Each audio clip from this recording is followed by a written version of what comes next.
अब हम मंच पर आमंत्रित करते हैं दो महिला नेत्रियों को। सबसे पहले हम आमंत्रित करते हैं स्वाति सिंह जी को। आप प्रदेश में महिला बाल विकास मंत्री हैं, बहुत बहुत स्वागत है स्वाति सिंह जी आपका। और साथ साथ हम आमंत्रित करते हैं अपर्णा जी को। अपर्णा यादव जी, समाज सेवी के रूप में आपकी पहचान है और यादव परिवार की बहू हैं मुलायम सिंह यादव जी की, उसके रूप में भी आप पहचानी जाती हैं। और अच्छे काम कहीं भी हो, किसी भी दल में हो, कोई भी व्यक्ति करे, अपर्णा जी इसके लिए जानी जाती हैं कि वो अच्छी चीज़ की तारीफ किए बिना पीछे हटती नहीं है। अगर बात अच्छी लगेगी तो वो दल नहीं देखती, ये नहीं देखती कि इससे किसका पॉलिटिकल फ़ायदा है, किसका नुकसान है। अपर्णा जी सीधे सीधे अपनी बात कहती हैं। और मंच पर हमारे साथ जी उत्तर प्रदेश उत्तराखंड के एडिटर और सीईओ श्री दिलीप तिवारी जी भी मौजूद हैं। दिलीप जी, मंच आपके हवाले। राम, आप मुझे ज्वाइन करें। महिला शक्ति में दो हैं तो हम बराबर के 50% में हम भी तो दो हो जाएंगे, तो बात बराबर की होगी। बहुत बहुत स्वागत है स्वाति सिंह जी, अपर्णा जी।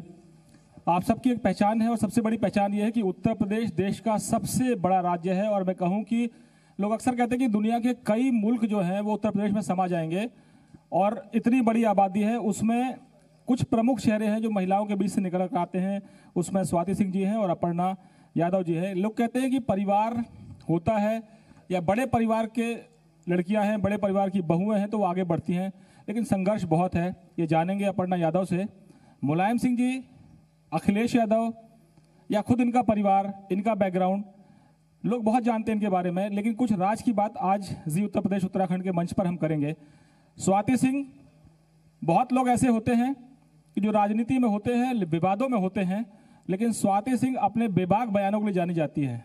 लड़ना झगड़ना तो दूर की बात है, जो सामने आता है उसको मैदान छोड़ना पड़ता है। महिला हैं, स्वभाव से बहुत उग्र हैं और परवाह नहीं करते कि आगे क्या होगा। अपनों का साथ देना इनकी आदत है, चाहे उसके लिए कुछ भी कुर्बान क्यों ना करना पड़े। स्वाति जी, मंत्रालय ऐसा, महिला बाल विकास, और महिलाओं का ही विकास नहीं हो रहा है। यूपी में आधी आबादी आपकी भी है, पूरे देश में आधी आबादी, बात आधी आबादी की होती है, लेकिन चेहरे स्वाति सिंह होंगी, अपर्णा यादव होंगी, या इनकी जेठानी होंगी, या और 10-20 लोग बता लीजिए आप। मुझे उंगलियों में गिनने में, नाम गिनेंगे 5 मिनट में खत्म हो जाएंगे। उत्तर प्रदेश की महिला शक्ति 22 करोड़ की आबादी में केवल 22 लोग नहीं है, तो ये किसका दोष है? जो आप बोल रहे हैं कि महिलाओं का विकास नहीं हो रहा है, महिलाओं का बढ़ नहीं रही हैं आगे, मैं आपको याद दिलाना चाहूँगी कि इस देश की बेटियों को आज़ादी के 70 साल तक ये इंतज़ार करना पड़ा कि इस देश में कोई ऐसे प्रधानमंत्री आएँ और बेटी बचाओ बेटी पढ़ाओ जैसे योजना की शुरुआत करें। इस देश की बेटियों को इंतज़ार करना पड़ा कि हमारी अस्मिता को बचाने के लिए शौचालय का निर्माण करवाएं। बहुत सारी ऐसी योजनाएं हैं। मैं उत्तर प्रदेश के कंटेक्स्ट में भी बताना चाहूँगी कि उत्तर प्रदेश की बेटियों को इंतज़ार करना पड़ा हमारे मुख्यमंत्री जी का, योगी जी का, कि गर्भ में पल रही बेटी की भी सुरक्षा का उन्होंने ध्यान रखा और उन्होंने मुखबिर योजना की शुरुआत की। और जिस समय में हम बैठे हैं आज के समय में भी मिशन शक्ति नाम से महिला सशक्तिकरण के लिए, महिला स्वावलंबन के लिए और महिला सुरक्षा के लिए हम उस मिशन को चला रहे हैं। अगर मैं गिनाने बैठूं तो शायद पूरा दिन निकल जाएगा। लेकिन मैं मंत्री के तौर पर नहीं पूछ रहा हूँ, विधायक के तौर पर नहीं पूछ रहा हूँ, एक नेता के तौर पर नहीं, एक महिला के तौर पर आपसे पूछता हूँ, क्या वाकई गिनाने लायक उपलब्धियां हैं महिलाओं का जो सम्मान पूरे देश में हुआ है? आज भी लव जिहाद के नाम पर हत्या हो जाती है, सरेराह लड़की को गोली मार दी जाती है। आपके प्रदेश में इतनी घटनाएं होती हैं, सरकार लाख दावे करे कि सब कुछ ठीक है, लेकिन विपक्ष की बात नहीं कर रहा हूं मैं एक आम नागरिक के तौर पर कहता हूं कि क्या वाकई सब कुछ ठीक है? आप मंत्री हैं, आपकी मर्यादा है, लेकिन मैं पूछना चाहता हूं एक महिला के तौर पर कि क्या वाकई सब कुछ ठीक है? देखिए, मैं आपको ये बताना चाहूंगी, आपने कहा कि सरकार कहती है कि सब कुछ ठीक है। हमारी सरकार और हमारे माननीय मुख्यमंत्री जी ने कभी इस बात को नहीं कहा सब कुछ ठीक है। उन्होंने कहा, हमेशा शुरू से कहते आए कि जीरो टॉलरेंस है, किसी भी तरह के अगर कोई अपराध हो रहा है तो उसके लिए जीरो टॉलरेंस है। और कोई भी अगर किसी भी बेटी, किसी भी महिला के साथ अगर गलत करेगा तो हम उसे छोड़ेंगे नहीं, उसे ज़रूर सज़ा देंगे। और ये बहुत दुखद है कि किसी भी महिला के साथ, किसी भी बच्ची के साथ अगर गलत होता है, उसको किसी भी तरीके से अगर उसको प्रताड़ना प्रेरणा दी जाती है, तो इसके फेवर में ना मैं हूँ ना मेरी सरकार है। और मुझे लगता है कि कोई भी ऐसा व्यक्ति, क्योंकि यहाँ किसी हम पर्टिकुलर सरकार के विषय में ना चर्चा करके हम महिलाओं की चर्चा कर रहे हैं कि उनके सुरक्षा के लिए और उनके आगे बढ़ने के लिए क्या आवश्यक है। मुझे ऐसा लगता है कि सरकार और संविधान ने हमें सारी चीज़ें दे रखी हैं।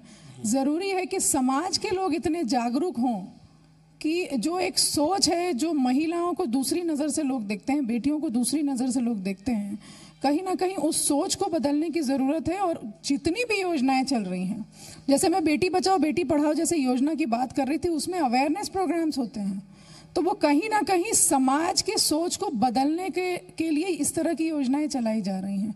और मुझे लगता है कि यहाँ इस सभागार में भी जितने लोग बैठे हैं वो सारे ही लोग बेटी बचाओ बेटी पढ़ाओ अभियान से संतुष्ट होंगे और वो चाहते होंगे कि हमारे हर घर की बेटी को बचाया जाए।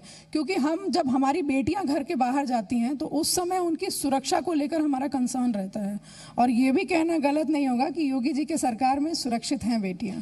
बिल्कुल, लेकिन बतौर मंत्री आप देख रहे हैं, बीजेपी के कार्यकर्ता के तौर पे देख रहे हैं, अपर्णा जी आप कैसे देख रहे हैं? आप एक तो राजधानी में भी रहती हैं, दूसरा आपके ऊपर एक टैग परिवार का जरूर है, लेकिन राजनीतिक दल के टैग के रूप में देखें, समाजवादी पार्टी के रूप में देखें, पीएसपीएल के रूप में देखें, या एक महिला के रूप में आप देखें, महिलाओं के उत्थान में जो काम उत्तर प्रदेश में हो रहे हैं महिलाओं के उत्थान के लिए, उनसे कितनी संतुष्ट हैं आप? मैं हमेशा से यही कहती हूँ कि कोई भी सरकार आए उसकी नैतिक जिम्मेदारी है हर नागरिक की सुरक्षा करना, और किसी भी सरकार में अच्छी योजनाएं हमेशा बनती रहती हैं, उनका अनुपालन कराना उनके अधिकारियों का काम है। इस सरकार में बहुत सारी अच्छी योजनाएं हैं, देर सबेर जो है हमें अच्छी योजनाओं के बारे में न्यूज़पेपर्स के माध्यम से, आप जैसे बड़े चैनलों के माध्यम से पता चलता रहता है, गवर्नमेंट अपने एडवर्टीजमेंट भी देती है, पर कितना वो धरातल पर उतर पाता है उसका स्टेटस अपर्णा यादव को बोलने की आवश्यकता नहीं है। एनसीआर भी खुद ब खुद उसका सेंसस देता है। दूसरी बात, मैं बार बार हर सम्मेलन में यही बात कहती हूँ और कहती आई हूँ कि बच्चे, जो स्वाति जी ने भी कहा, बहुत अच्छी बात कही उन्होंने कि जो है हमें सबसे इम्पॉर्टेंट है कि हम अपने समाज में कैसे परिवर्तन लेके आए, और परिवर्तन तभी आएगा जब हमारी सोसाइटी में, जब हमारे एजुकेशन सिस्टम में चेंज आएगा। छोटी बच्चियों के साथ, 2 साल की बच्ची के साथ, 6 महीने की बच्ची के साथ बलात्कार जैसा घिनौना अपराध होता है, उसने किस तरीके के कपड़े पहन रखे थे, क्या इस पर भी टिप्पणी होनी चाहिए? तो ये एक मानसिकता है, ये एक, आप ये नहीं कह सकते कि आप जो है 60 साल की महिला है तो उसके साथ हो गया, या 40 साल की या 30 साल की। उम्र कोई मापदंड नहीं है इस तरीके का नृशंस अपराध का, पर ये मानसिकता है, और ये मानसिकता तब बदलेगी जब हमारे रिफॉर्म एजुकेशन में आएगा। अपर्णा जी, एक सवाल है, पॉलिटिकल सिस्टम पर टिप्पणी नहीं करूंगा। आप जिस परिवार से आती हैं, आपके ससुर इस प्रदेश के मुख्यमंत्री रहे हैं जी, हिंदुस्तान के जाने माने नेता हैं, रक्षा मंत्री रहे हैं, मैंने उनको दिल्ली में बहुत कवर किया है, लखनऊ तो कम कवर किया जी। आपके जेठ जी इस प्रदेश के मुख्यमंत्री रहे हैं, आपकी जेठानी जो है वो सांसद रही हैं जी, आपके परिवार के बहुत से लोग सांसद विधायक रहे हैं, आप खुद जो है वो एक्टिव हैं, आप सोशल एक्टिविस्ट हैं। अब आप पार्टी में क्या है तो ये आप तय करेंगे। लोग अक्सर सवाल उठाते हैं कि अपर्णा ससुर के साथ है या योगी जी के साथ है? मैं तो पार्टी की जो है मेंबर हूँ। 2016 में मेरा जो है वो भी रसीद भी भैया होगी वहाँ पे, और मैंने पूरा अपने वाइट उससे जो है पार्टी के फंड पे पैसे भी ट्रांसफर करे थे। मैं सवाल ये पूछ रहा हूँ, लाइफ टाइम मेंबर बनी हुई। मैं सवाल ये पूछ रहा हूँ, उसके बाद मुझे नहीं पता कि क्या होगा। महिलाओं का सवाल आता है, बच्चियों का सवाल आता है, जो आपने सवाल उठाया, वही सवाल मेरा है कि वहाँ समाजवादी पार्टी हो, वहाँ बीजेपी हो, वहाँ कांग्रेस की प्रियंका गांधी हो, या फिर बहन जी की पार्टी हो, मायावती जी की पार्टी, चारों पार्टियां केवल गिद्ध की तरह वोट बैंक के सवाल पर चर्चा करती है। संसद में हमने निर्भया का केस देखा, संसद में मैंने पूरी रात रिपोर्टिंग की, लाइव कवरेज चलता रहा, पूरा हिंदुस्तान देखता रहा, लेकिन निर्भया की मौत के बाद भी आज कितनी निर्भया शहीद हो चुकी हैं, और हिंदुस्तान का यही पॉलिटिकल सिस्टम उनको सुरक्षा नहीं दे पाया। देखिए, ये एक वही मैं आपको बार बार बात बता रही हूँ, ये किसी पॉलिटिकल सिस्टम या कोई एक पर्टिकुलर सिस्टम से जुड़ा हुआ नहीं है। निर्भया की जहाँ तक बात करें तो सबसे बड़ा विरोध प्रदर्शन अगर किसी ने पूरे उत्तर प्रदेश में किया था तो वो मेरा संगठन था, और उसको काफ़ी जो है उनके माता पिता को, जो आशा जी थी, उनको बुलाया गया, उनसे वार्तालाप हुई, उनको जो है कुछ हमने फंड भी दिलवाया। उस समय अखिलेश भैया चीफ मिनिस्टर थे, तो ऐसा नहीं हम लोगों ने काम किया। और जहाँ तक है कि समाजवादी पार्टी का, मैं समाजवादी पार्टी का जहाँ तक आप बात कह रहे हैं, तो नेताजी की बड़ी दूरगामी सोच थी। मैं इसलिए कह रही हूँ ये बात बहुत लोग मेंशन नहीं करते हैं। उस जमाने में जब नेताजी, मतलब आप कह लीजिए कि उनका भी एक स्ट्रगल का ही पीरियड चल रहा था, मगर वो फिर भी एक अकम्पलिश्ड लीडर थे।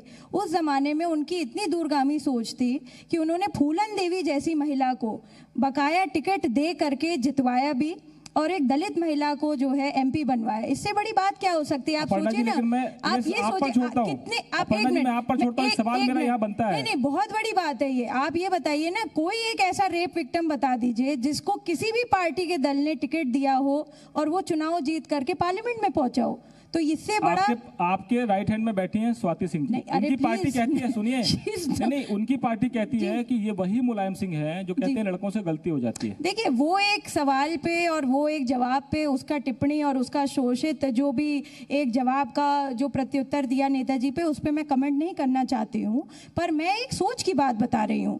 अगर किसी रेप महिला को उन्होंने टिकट दिया और उस विक्टिम को जो है पार्लियामेंट पहुंची, तो ये बहुत बड़ी बात है, and that too a Dalit female. ये कभी नहीं ना हुआ है और मुझे नहीं लगता कि ये इतिहास में कभी आगे होगा, पर ये बहुत बड़ा बात। स्वाति सिंह जी वो कह रहे हैं कि एक ऐसी महिला को टिकट दिया मुलायम सिंह जी ने जिसके खिलाफ बहुत बड़ा अपराध हुआ था और उन्होंने बदला अपने तरीके से लिया, कानून के खिलाफ जाकर लिया। मैं कहता हूँ आज भी ऐसी पॉलिटिकल पार्टीज हैं जो रेप के एक्यूज को विधायक बनाती हैं, सांसद बनाती हैं, जिला पंचायत का अध्यक्ष बनाती हैं और अपनी पार्टी का संगठन से भी जोड़ लेती हैं। तो आप क्या कहेंगे? देखिए, पहले तो मैं एक चीज़ थोड़ा सा आपकी बात से थोड़ा सा मैं सहमत नहीं हूँ। जैसा आपने कहा कि एक दलित महिला को, मुझे लगता है कोई भी महिला होती है उसको ये कैटेगराइज नहीं करना चाहिए दलित या किसी भी शब्द से, किसी को भी कैटेगराइज नहीं करना चाहिए। तो ये बहुत अच्छी बात है अगर कोई भी व्यक्ति किसी महिला को बढ़ा रहा है, तो चाहे वो अगर विक्टिम है या नहीं है। लेकिन अगर इस तरह के एग्जाम्पल जैसे आपने बताया, बहुत सारी ऐसी पार्टीज़ हैं, तो ये देखना चाहिए कि आप अपनी पार्टी की बात बता रहे हैं, आप नेताजी की बात बता रहे हैं कि उन्होंने फूलन देवी को इलेक्शन लड़वाया, उन्होंने जितवा करके सदन में भेजा। लेकिन मैं पूछना चाहती हूँ कि ऐसी कितनी महिलाएं थी। और उस समय अगर देखा जाए, जब आप डेटा की बात कर रहे थे कि एनसीआरबी की आप डेटा देख लीजिए, तो अगर उस समय का डेटा और आज का डेटा, मैं कहती हूँ आपके टाइम का डेटा, हमारे सरकार से पहले का डेटा और अभी का डेटा देख लीजिए। मैं तो पार्टी विशेष कोई स्वाति जी बात ही नहीं कह रही हूँ, मैं तो एनसीआरबी के डेटा अभी भी हैं, अभी भी जितने केस आफ्टर निर्भया हुए हैं मैं उसकी बात कर रही हूँ। और मैं बात यही कह रही हूँ कि सारे जितने मुझे पूरी बात आप खत्म कर लेने दीजिए, क्योंकि विक्टिम की बात हुई तो मेरी शुरुआत भी एज अ विक्टिम ही हुई थी। मैं उस बात को कह रही हूँ, नेताजी ने किया लेकिन शायद आपके भैया ने नहीं किया। और मैं इलेक्शन लड़ाने की बात नहीं कर रही हूँ, मैं बात ये कर रही थी कि उस समय मुझे सरकार से जो सहयोग चाहिए था, क्योंकि बात मेरी नहीं थी, बात मेरी बेटी की थी। उस समय वो 12 साल से भी कम एज उसकी थी। बात मेरे घर परिवार के महिलाओं की थी। मुझे पॉलिटिक्स में नहीं आना था, ना मेरे परिवार की किसी महिला को आना था। उस समय जो मुख्यमंत्री थे उनको ज़रूर आकर के सामने आकर के महिलाओं के लिए सामने आना चाहिए था। तो मुझे लगता है कि पीछे ऐसा काम हुआ होगा किसी एक व्यक्ति विशेष के लिए, लेकिन अगर मैं अपनी शुरुआत की बात करूं तो उस समय नहीं हुआ। आप दोनों से सवाल पूछ रहा हूं जी। जैसे इन्होंने कहा कि उस समय के मुख्यमंत्री आपके भैया जेठ जी, वो इनकी बेटी के सवाल पर, जो इनकी बेटी पर आपत्तिजनक टिप्पणी करने वालों पर अगर एक बयान देते तो एक मैसेज जाता कि प्रदेश का मुख्यमंत्री मुखिया इससे सहमत नहीं, इत्तेफाक नहीं रखता। दूसरा, जो आपने कहा कि एक ऐसी महिला को आपके ससुर ने टिकट दिया जिसको प्रताड़ित किया गया था क्योंकि वो एक ऐसे समाज से थी जो पिछड़ा हुआ समाज था। मेरा सवाल यह है कि क्या किसी भी पॉलिटिकल पार्टी की महिलाएं हों, किसी भी पॉलिटिकल सिस्टम से आती हो, क्या इस मामले में अपनी पार्टी को मजबूर नहीं कर सकती हैं कि आप इसमें तो राजनीति मत कीजिए कम से कम?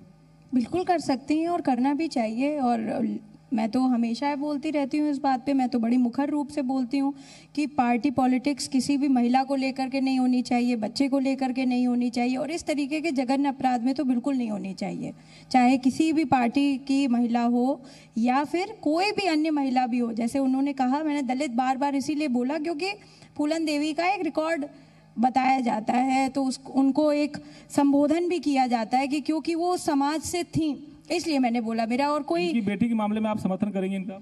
बिल्कुल, अरे मैंने बिल्कुल किया था, क्या बात कर रहे हैं आप? आपकी पार्टी से समर्थन नहीं मिला? मैं पार्टी विशेष नहीं, मैंने तो किया था, स्वाति जी को खुद भी पता है, मैंने खुद भी किया था और मैंने बोला भी था इस बात पे। जिस आप आधी आबादी के रिप्रेजेंटेशन की अगर बात आप कर रहे हैं, चाहे वो पॉलिटिक्स में हो चाहे किसी भी प्रोफेशन में हो, मुझे ऐसा लगता है कि उस रिप्रेजेंटेशन के लिए हर व्यक्ति को ये अपने घर की महिलाओं को, अपने घर की बेटियों को, अपनी बहनों को इतना तैयार करना पड़ेगा।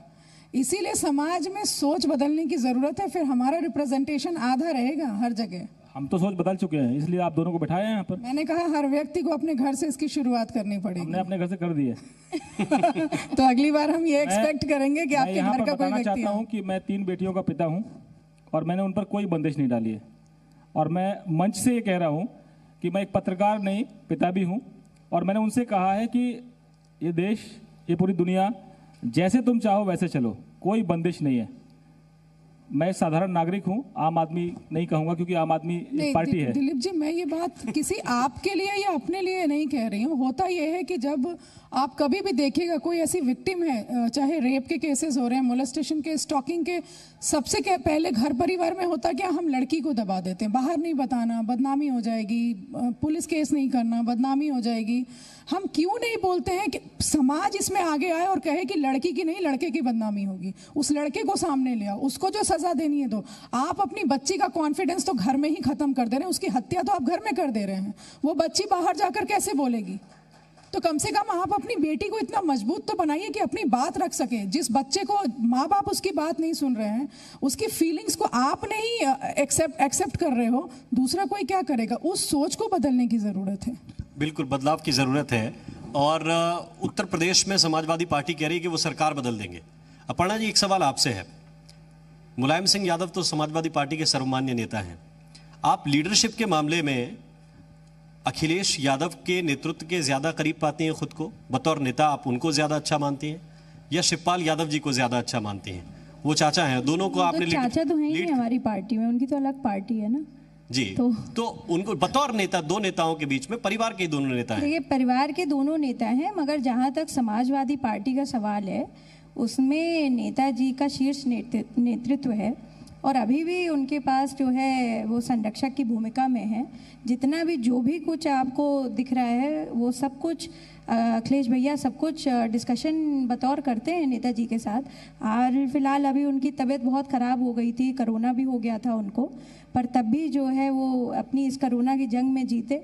और मुझे लगता है 81-82 years he is a true warrior. मतलब अभी तक पार्टी इतनी बड़ी संभाली हुई है, कोरोना हो गया, अपनी हेल्थ एलिमेंट से भी लड़ रहे हैं। राज की बात बता दूं जी कि संसद में पूरे हिंदुस्तान में केवल एक नेता ऐसा था जो हमेशा कहता था कि हमको खतरा पाकिस्तान से नहीं चीन से है। वो मुलायम सिंह डिफेंस मिनिस्टर रहते हैं। और हम लोगों से अनऑफिशियल बातचीत में, अब तो हम कह सकते हैं पत्रकार हैं, कि उन्होंने कहा था कि ये सरकार गलत दिशा में जा रही है, चाइना से बड़ा थ्रेट कोई है नहीं, और वो संसद में रक्षा मंत्री रहते हुए बोले थे। आज हम सभी लोग वही झेल रहे हैं, उसी के भुक्तभोगी हो रखे हैं। ठीक करेंगे, लीडरशिप तो नेताजी की है, लेकिन मैं आपसे एक बड़ा ट्रिकी सवाल पूछ रहा हूँ, परिवार का मामला है।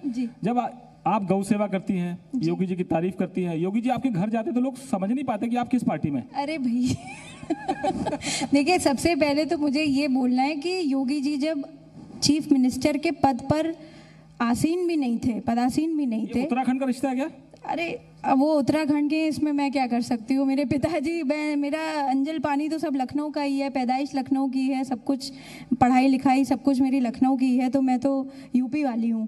पर मैं ये कहना चाहती हूँ कि जब वो इस पद पे नहीं थे तब भी मैं गोरक्षनाथ मंदिर जाती थी, उनसे मेरी कई बार जो है गौ सेवा पे भी विशेष चर्चा हुई और उनका गौशाला भी देखा मैंने। उस समय मैं भी बड़ा इंटरेस्टेड थी और मैं काम भी कर रही थी यही। तो एक होता है कि भाई आदमी जानता है उस हिसाब से। जैसे स्वाति जी जब नहीं भी थी तो वो मुझे देखती थी, एज अ छोटा बच्चा मैं खेलती रहती थी आसपास, तो बात करती थी वो मतलब ऐसा कुछ है नहीं। उनका फासला बहुत ज़्यादा होगा, उम्र पूछी नहीं जाती है, लेकिन ठीक है। चलिए, वो वरिष्ठ नेता है, मंत्री हैं, आप भी आगे चल के राजनेता बनेंगी और बनी हैं, तो समाज सेवा के साथ राजनेता ही तो होता है आगे। जी जी जी।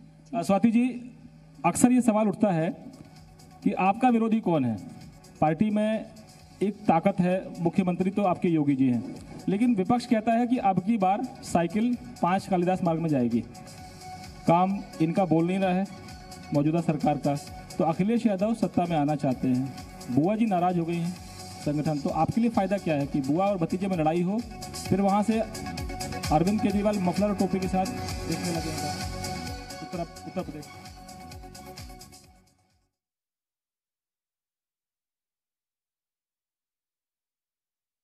एक्सपेरिमेंट्स है ना, वो 2017 और 2019 में हो चुका है, और उन्होंने देखा पूरा जितने भी प्रदेश की जितनी पार्टियां थी, पूरे देश की जितनी पार्टियां थी, मैं अगर 17 और 19 के चुनाव की बात करूं तो सब एक लामबंद होकर के उन लोगों ने देख लिया कि कोई फ़ायदा नहीं, अपने आप को ही ख़त्म कर रहे हैं। तो जैसा कि आपने कहा कि साइकिल से जाना चाहते हैं 5 केडी, साइकिल से तो जा चुके हैं 5 केडी के बाहर। तो अब तो कमल का फूल खिल गया है, और कमल के फूल पर जब माँ लक्ष्मी बैठी हुई हैं, स्वयं भगवान के रूप में वहाँ एक महिला शक्ति वहाँ पर बैठी हुई है, तो कोई उसे डिगा नहीं सकता है। अपर्णा जी क्या कहेंगे? मैं बस इतना ही कहूँगी कि चुनाव को सबका इंतजार करना चाहिए। कैसे क्या अति होता है, आत्मविश्वास खतरनाक है जी, अति आत्मविश्वास खतरनाक है, हमेशा ही होता है। पर ये मैं कहूँगी कि हमेशा जो है दूरगामी बात ज़रूर करनी चाहिए, पर उसका जो भी हम कहें, हम अपना काम करते रहे, बाकी जनता पे छोड़ दे। जनता जनार्दन है सबसे बड़ा फैसला है। देखिए, अति आत्मविश्वास तो कभी भी भारतीय जनता पार्टी के किसी भी कार्यकर्ता में आ ही नहीं सकता है, और मैं भी एक कार्यकर्ता हूँ। कहीं ना कहीं पिछली सरकार में लोगों को ज़रूर अति आत्मविश्वास हुआ था, तभी आपने कहा कि इनका काम तो बोल नहीं रहा। जो उधर से हमारे लिए जो टिप्पणी होती है, हमने तो कभी नहीं बोला, ये नारा उन्होंने ही दिया था कि काम बोलता है, हमने इस तरह का नारा लेकिन कभी स्वाति जी नहीं वो दिया। कह रहे हैं कि उन्होंने काम किया, फीते आपने कटवाए, चाहे मेट्रो हो चाहे एक्सप्रेस वे हो, फीते कटवाने का काम किया आपने। जब वो ये तो आपको तारीफ करना चाहिए कि योगी जी की सरकार ऐसी है कि जिस काम को वो अधूरा छोड़ के चले गए थे, हम उसे भी पूरा कर रहे हैं।